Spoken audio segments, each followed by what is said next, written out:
3 mois après les pourparlers de Panmunjom, divers accords issus du sommet historique ont déjà été mis en œuvre ou ont bénéficié de cadres de travail. Séoul et Pyongyang mènent des recherches conjointes sur la restauration et la modernisation des chemins de fer et des routes dans la péninsule coréenne. 2 séries d'entretiens militaires de niveau général ont eu lieu dans le but d'alléger l'impasse militaire dans laquelle est plongée la région depuis plusieurs dizaines d'années.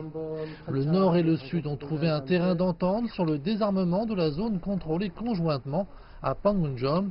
Cet accord porterait sur la réduction des effectifs de garde présents dans la zone démilitarisée, l'arrêt des actes hostiles le long des frontières maritimes contestées et la recherche des restes de soldats disparus durant la guerre de Corée.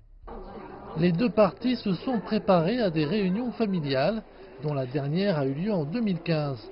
Une liste de familles divisées a été finalisée et les réunions auront lieu entre les 20 et 26 août.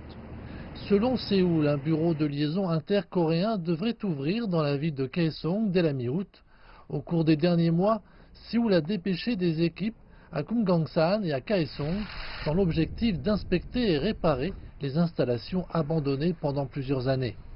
Le week-end dernier, des ouvriers des 2 parties se sont affrontés à l'occasion d'un match de football à Séoul, un événement qualifié de rare. Les équipes de football de moins de 15 ans des 2 pays se retrouveront sur le terrain à Pyongyang plus tard cette semaine.